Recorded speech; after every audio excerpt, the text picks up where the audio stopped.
Saludos, estimado profesor. Hoy vamos a presentar la investigación realizada por el grupo acerca de la esclavitud moderna, más específicamente en Costa de Marfil y su producción de chocolate y el cacao. Primero que nada, es necesario mencionar que se conoce o se sabe sobre la esclavitud moderna. La esclavitud en sí es la posición en la cual se encuentra un individuo que lo sitúa como posesión de otra, en este caso los amos o dueños. Esta se caracteriza por la precaria situación humana en que estas personas viven de forma general. Pese a que la esclavitud como tal ha sido abolida, existe una nueva forma de esclavitud, la que es conocida como la esclavitud moderna, lo que representa el tema principal de nuestra investigación. La esclavitud moderna es la situación que se asemeja a la antigua esclavitud donde las personas se ven obligadas a trabajar en condiciones de vida infrahumanas sin derecho a negarse, donde se produce una explotación de estos nuevos esclavos con fines netamente lucrativos y en el cual una gran parte son niños.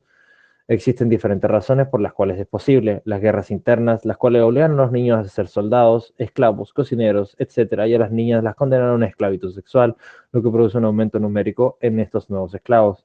La perpetuación de culturas, las prácticas religiosas y principalmente la pobreza, la que vulnera de forma permanente a las personas de ser objetivo de este fenómeno. En la actualidad existen muchos tipos de esclavitud moderna, y estos están repartidos principalmente a través del continente asiático y el continente africano, los cuales incluyen servidumbre por deudas, tráfico de humanos, en los cuales 51% son mujeres, 28% son niños y 21% son hombres, los que son forzados, en su mayoría, a servicios sexuales, agricultura y milicia o trabajos peligrosos, respectivamente. La esclavitud infantil, donde los niños son forzados a la explotación sexual, venta de drogas y matrimonios forzados. La esclavitud por descendencia, la esclavitud doméstica en caso de trabajar por una casa sin protección legal, lo que desencadena abusos, no pagos de salario, violencia, amenazas, etc. Ahora todo esto puede ser extrapolado a la situación que Costa de Marfil lleva sufriendo durante años. En el año 1893, el país fue colonizado por Francia y no fue hasta 1960 que obtuvieron su independencia. Sin embargo, las políticas de esclavitud anteriores perdurarían hasta la actualidad. El descontento general que existía en la Costa de Marfil en el siglo XX fue lentamente aumentando acorde pasaban los años. El primer intento del presidente Félix Houphouët-Boigny por cambiar la Constitución francesa de 1958 causó diferentes revueltas dentro de la nación por parte de los opositores que defendían el curso de acción francés. Pese a esto, la situación de mejoría que produjeron los cambios integrados por el presidente duraron aproximadamente 10 años, dada la apertura de Costa de Marfil al mercado extranjero, principalmente con Europa y específicamente con Francia. Y es en este punto donde comenzaría la explotación de la industria del cacao y el café, las que fueron cuadruplicadas y duplicadas respectivamente durante ese decenio. Sin embargo, aún habiendo tomado las oportunidades de mercados pertinentes, la economía del país comenzaría a ir en picada por un gran descenso en el precio del cacao y el café en el 1968, luego seguido de una sequía en el año 1983 y finalmente afectada por la crisis del petróleo de 1986 en el área productiva, además de una cantidad inconmensurable de casos de corrupción interna dentro del país, que se siguieron perpetuando y aumentando luego de que Henry Conan sucediera el poder. Pese a promover la estabilidad nacional, el país continúa teniendo problemas de injusticia, condiciones inhumanas de trabajo, corrupción, esclavitud, sequía, hambruna, entre otros, cosa que continuaría sucediendo en el gobierno militar de Robert Wade, que es donde comenzarían los primeros indicios de una gran guerra civil. El periodo de tiempo escogido abarca desde el 2000 hasta el 2020. A principios del 2000, varios medios de comunicación internacionales señalaron el trabajo infantil en la región. Las quejas de consumidores y organizaciones sociales arremetían contra las grandes empresas comercializadoras por obtener ingresos millonarios del cacao y no garantizar los derechos laborales en su cadena de suministro. En el 2001 nace el protocolo Harling-Engel en Estados Unidos, país líder en consumo de chocolate, que llamaba a eliminar las peores formas de trabajo infantil en las plantaciones de cacao de Costa de Marfil y Ghana. El acuerdo involucró a las multinacionales, actores de la sociedad civil y los gobiernos de dos países africanos y el de Estados Unidos. Lamentablemente, este solo era un acuerdo voluntario, donde no obligaba a la empresa a cumplirlo. En 2004, personas allegadas a la primera dama de Costa de Marfil supuestamente secuestraron y asesinaron a un periodista que cubría la historia de la corrupción gubernamental relacionada con la lucrativa industria del cacao. En 2010, 3 periodistas de un diario fueron detenidos por autoridades del gobierno, tras haber publicado un artículo en el que exponían la corrupción del gobierno en relación con la industria del cacao. En 2011, un periodista danés investigó plantaciones de cacao en el África Occidental que abastecían a las grandes compañías chocolateras. Este periodista firmó prácticas de trabajo infantil ilegal en dichas plantaciones, incluidas las que operaban bajo las certificaciones de la UTZ y Rainforest Alliance. En 2011 también, el gobierno marfileño creó el Comité Nacional de Vigilancia de las Acciones de Lucha contra la Trata, la Explotación y el Trabajo Infantil, CNS, presidido por una figura de primer nivel, la primera dama de Costa de Marfil, Dominique Ouattara.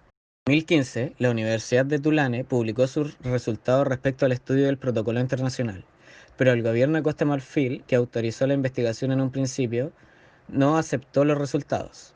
En 2015 también, la escolarización pasó a ser obligatoria de los 6 a los 16 años, y muchos proyectos de las multinacionales consisten en la construcción de escuelas. Actualmente, Costa de Marfil y Ghana, de cuyas costas sale navegando más del 60% del cacao consumido en todo el planeta, han dado un golpe sobre la mesa y quieren cambiar las reglas del juego. El pasado 11 de junio anunciaron que suspenden las ventas de cacao por la próxima campaña 2020-2021 si no se establece un precio mínimo de 2.300 euros por tonelada. Actores involucrados. En este tenemos al gobierno de Costa de Marfil, y en los países a Costa de Marfil junto con Ghana principalmente.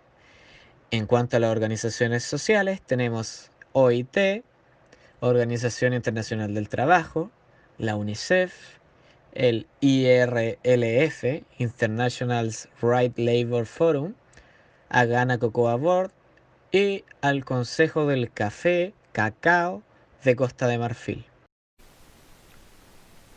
Costa de Marfil se encontraba en una situación muy frágil y mediática. Previamente, el año 2011, se informó a todo el mundo por medio de documentales y reportajes sobre la precaria situación de trabajo que se desarrollaba en todo el país, desde sueldos bajos hasta esclavitud. Ante esto, las ayudas internacionales estaban en riesgo, puesto que Estados Unidos tiene una política férrea sobre la protección a víctimas de trata, donde cataloga a los países en 3 divisiones, siendo la tercera una posición que no recibe ninguna ayuda solidaria de parte de otros estados o la ONU. Según lo mostrado anteriormente, el PIB de Costa de Marfil está lejos de ser una cifra significante. Esta situación, entonces, era un peligro para la estabilidad económica. En el año 2012 se crea el Comité Nacional del Monitoreo contra el Trabajo Infantil, por Dominique Ouattara, primera dama de Costa de Marfil, en el momento que su país estaba bordeando caer en la categoría 3. Esta organización le salvó la ruina económica, elevando su posición a la categoría 2. De hecho, el informe TIP 2012 del Departamento de los Estados Unidos, el cual está encargado de estas situaciones, reconoce los importantes esfuerzos realizados por el gobierno de Costa de Marfil para combatir la trata y las peores formas de trabajo infantil, a pesar de la difícil situación socioeconómica. Además, el informe TIP le exige al gobierno marfileño que intensifique los esfuerzos para identificar, enjuiciar y castigar los delitos de trabajo forzado de niños en las plantaciones de cacao. En este sentido, recomienda que el gobierno considere la redacción y promulgación de leyes destinadas a penalizar todas las formas de trata. Lo que es más importante aún, use las leyes existentes para penalizar todas las formas de trata. Enjuiciar a los traficantes, particularmente aquellos que explotan a las mujeres con fines de trabajo sexual y hombres en trabajo forzado. También alienta la capacitación de los funcionarios encargados de hacer cumplir la ley, para que los procedimientos establecidos de identificar posibles víctimas de la trata sea posible y remitirlos a servicios de protección. Bueno, en la siguiente diapositiva podemos ver los mecanismos claves del 2018 al 2020 que ha tomado el gobierno de Costa de Marfil. Por ejemplo, el Comité de Acciones contra Tráfico, Explotación y Tráfico de Menores, que se conoce como CNS, el Comité Interministerial, el CIM, o el Comité contra el Tráfico, CNLTP. Estos comités tienen como función lidiar con todos los problemas que tiene interiormente las leyes laborales de Costa de Marfil. En el apartado de las políticas que han tomado estos distintos comités tenemos Plan de Acción contra Tráfico, Explotación y Tráfico de los Menores, coordinada por la CNS y la CIM, junto con un presupuesto de 250 millones de dólares. Planea inyectar estos recursos a cada región dentro del país, con el fin de unificar las formas de contrarrestar la esclavitud y el abuso infantil. Por otra parte, tenemos el Plan de Acción contra el Abuso de Tráfico de Personas. Con presupuesto de 14,8 millones de dólares, busca expandir la infraestructura, entrenar policía y recolectar datos de dónde está sucediendo esto y cómo sucede. Declaración de la implementación del protocolo Harkin-Engel. Esto es un acuerdo entre Ghana, Costa de Marfil, Estados Unidos y la industria de cacao internacional, con el fin de financiar los esfuerzos a reducir la cantidad de trabajo infantil. Y por último tenemos impulsar la educación obligatoria. 1.34 billones de dólares para modernizar el sistema educativo, infraestructura, libros y entrenamiento de profesores. El dinero inyectado busca que el 100% de los menores asistan al colegio. Entonces tenemos todos estos protocolos y políticas destinadas a frenar el continuo problema que tiene República de Costa de Marfil. Es sumamente común que una empresa contrate servicios externos para realizar una función, como lo serían los call centers, por ejemplo. En el caso de algunas empresas estadounidenses, ellos contratan servicios a empresas hindúes para realizar los trabajos de call center, ya que estos son mucho más baratos en comparación a lo que sería contratarlos dentro del país. Esto es sumamente parecido a lo que sucede con la Costa de Marfil con el cacao, solamente que llevado al extremo. Bueno, considerando lo que hablaron mis compañeros anteriormente, es sumamente importante que las empresas tengan la responsabilidad de estar al tanto de cómo es que estos se encargan de producir los servicios y ejecutar también los servicios. En el caso del cacao, de cómo el proceso de extracción en sí, quiénes son las que están extrayendo. Sin embargo, se sabe que hay muchas empresas las cuales hacen oídos sordos y simplemente se quedan como que se ciegan ante la injusticia, solo con el objetivo de producir y seguir produciendo, solamente considerando los bajos costos.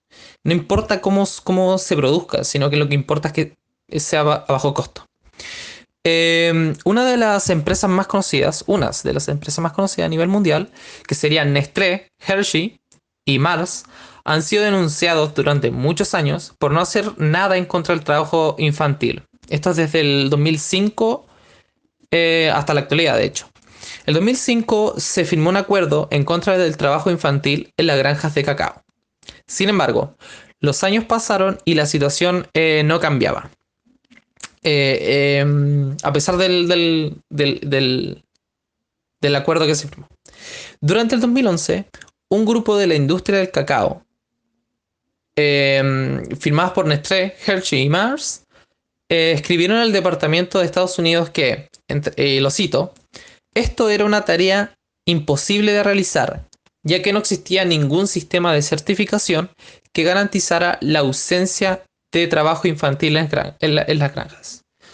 Debido a que la industria simplemente no quería hacerse cargo de la situación, 3 grupos sin fines de lucro comenzaron a tomar acciones en contra del trabajo infantil. Entre ellas está Fairtrade, la UTC y Rainforest Alliance. Estas se encargan de proveer de etiquetas a productos que cumplen con estándares éticos. Por ejemplo, la de Rainforest Alliance se ve en los paquetes de Lay's. Los cuales incluyen la prohibición al trabajo infantil. El problema de esto, que debido a lo esporádico de las inspecciones y además que se avisan con gran tiempo de anticipación, los dueños de la granja simplemente se preparan para, no sé, esconder a los niños para que quede como catalogado como libre de trabajo infantil. Brian Liu, director de operaciones de Fairtrade America, dijo: el trabajo infantil en la industria del cacao continuará mientras se le pague una fracción del costo del precio de la producción sostenible del cacao. Nosotros no podemos estar más de acuerdo. La causa principal de los bajos precios es la precariedad, la pobreza. Está claro que grandes industrias se aprovecharán de esta situación para producir más a un bajo costo. Esto es lo que está perpetuando esta situación en las granjas de Costa de Marfil. El hecho de que sea tan accesible y siga funcionando y las empresas manufacturadoras de chocolate sigan comprando porque es muy barato, esto va a seguir perpetuando la precariedad en las granjas. Bueno, en la actualidad, la unidad de Estados Unidos de Nestlé y Cargill Incorporated se encuentran luchando en contra de una demanda que los acusa de cómplices en el uso de trabajo infantil forzado en el país africano. Esta demanda fue levantada por las mismas víctimas de las atrocidades ocurridas en la granja de cacao. Se les acusa, además, de asistir e incitar el trabajo infantil entregando ayuda financiera a los granjeros de cacao de la Costa de Marfil, con las expectativas de que los precios de que el cacao se mantengan bajos y también que las compañías estuvieron siempre en conocimiento que se estaba esclavizando niños, pero no hicieron nada al respecto. A continuación, se analizará la situación económica de Costa de Marfil. Cabe destacar que el sector agrícola representa aproximadamente el 24% del PIB y emplea a más de la mitad de la población activa. En los mercados internacionales, el precio del cacao se ha mantenido elevado, ajeno a la crisis internacional. La producción aumentó de un 13,6% en la campaña 2009-2010, al pasar de 1,15 millones de toneladas a 1,31 millones de toneladas. Por ello, Costa de Marfil se mantiene como el primer productor del continente. A continuación se analiza el PIB de Costa de Marfil. El Producto Interior Bruto de Costa de Marfil en 2018 creció un 7,4% respecto al 2017, tasa que es igual a la del año anterior. En 2018, la cifra del PIB fue de 36.416 millones de euros, con lo que Costa de Marfil es la economía número 90 en el ranking de los 196 países en este ranking. El valor absoluto del PIB en Costa de Marfil creció 2.731 millones de euros respecto al 2017. Acá se podrá ver la tabla en la cual se ve la evolución del PIB a lo largo de los años, desde 1999 hasta 2018, como también un gráfico adjunto. Está claro que si la actividad económica repunta, significa que el desempleo tiende a reducirse y que la renta per cápita aumenta. Esto a su vez redunda en el crecimiento económico, ya que los agentes económicos se inclinarán más a gastar en lugar de ahorrar. Además, tras un aumento del PIB, los ingresos fiscales del Estado tienden a elevarse, puesto que éste recauda más impuestos y por tanto el Estado puede destinar esas cantidades a partidas de gasto. A continuación, se analiza el PIB per cápita de Costa de Marfil. El PIB per cápita de Costa de Marfil en 2011, tomando este año como de referencia, fue de 862 euros, 38 euros menor que en 2010, pues cuando fue de 900 euros. Para ver la evolución del PIB per cápita, resulta interesante mirar unos años atrás y comparar estos datos con los del 2001, cuando el PIB per cápita en Costa de Marfil era de 755. En la tabla acá adjunta se verá cómo la evolución del PIB per cápita desde el año 2000 hasta el año 2018, teniendo un leve retraso en el año 2011 con una caída del 4,3%, que se ve con más notoriedad en este gráfico y en el gráfico adjunto también. Bueno, el PIB de Costa de Marfil y el cacao. Cabe destacar que el cacao se convierte en parte fundamental de la economía marfileña, con un 10% del PIB y una media de 1,2 millones de toneladas producidas al año, lo cual lo deja como el principal fuente de divisas del país, ya que atrae un 45% de los ingresos de las exportaciones, lo que viene a significar unos 2.100 millones de euros anuales. Bueno, ahora se analizará la inflación. Cabe definir que la inflación es el aumento generalizado y sostenido de los precios de bienes y servicios en un país durante un periodo de tiempo sostenido, que es normalmente un año. Bueno, la tasa de inflación de Costa de Marfil ha oscilado entre el menos 0,9% y el 26,1% en los 40 últimos años. Se ha calculado una tasa de inflación del menos 0,9% para el año 2019. Durante el periodo de observación de 1979 a 2019, la tasa media de inflación fue del 4,7% anual, en conjunto al aumento de los precios que fue de 489,2%. Un ejemplo es que un artículo con un coste de 100 francos en 1979 se calculó en 589 francos a comienzos de 2020. Solo en un pocos países se logra tasas de inflación negativas. Esto significa que el nivel general de los precios está disminuyendo y los precios de consumo se abaratan. Este caso se llama deflación. Bueno, acá se podrá ver cómo la evolución de la inflación desde el 2008 hasta el 2019. Teniendo unos picos, por ejemplo en el 2011, que a comparación de 2010 subió un 258,35%. A continuación se analiza la tasa de desempleo. La tasa de desempleo, también conocida como tasa de paro, es la que mide el nivel de desocupación en relación con la población activa, que en otras palabras es la parte de la población que está en edad, en condiciones y la disposición a trabajar no tiene puesto de trabajo. Bueno, la encuesta sobre el empleo de 2013 muestra que el sector más activo es la agricultura, que emplea el 43% de la población de Costa de Marfil, seguido del sector de servicios con un 26%. El sector de la industria tiene la tasa más baja, con un 13%, y también el 49% de la población está en el sector no agrícola. Bueno, acá podemos ver cómo el desempleo fue a la baja desde el año 2011, que coincide con el aumento en el PIB, como lo dije anteriormente. Y acá en este gráfico se puede mostrar con mayor facilidad. Bueno, a continuación se analiza la tasa de interés. La tasa de interés es el precio de dinero, es decir, que es el precio a pagar por utilizar una cantidad de dinero durante un tiempo determinado. Bueno, las tasas de interés bajas ayudan al crecimiento de la economía, ya que facilitan el consumo y por tanto la demanda de productos. Mientras más productos se consuman, más crecimiento económico. El lado negativo es que el consumo tiene tendencias inflacionarias. Tasas de interés altas favorecen el ahorro y frenan la inflación, ya que el consumo disminuye al incrementarse el costo de las deudas, pero al disminuir el consumo también se frena el crecimiento económico. A continuación se verá el tipo de cambio. Bueno, el franco CFA de África Occidental tiene algunas deficiencias, dado su vínculo con el tesoro francés. Algunas personas sostienen que la moneda está controlada por las autoridades francesas. Además, el hecho de que la moneda tenga un tipo de cambio fijo para el euro significa que el franco CFA de África Occidental no refleja los cambios de la situación económica, lo que lo convierte en una moneda en riesgo de usar. Bueno, en la siguiente tabla se muestra la variación del tipo de cambio desde agosto de 2010 hasta octubre de 2012, como también este gráfico que se muestra desde el, si no me equivoco, de 2005 hasta el año 2020, con los picos que se han mantenido acá en el 2018, de 2014 a 2018, y una baja que también se mantuvo en el 2018 bajando de los 550.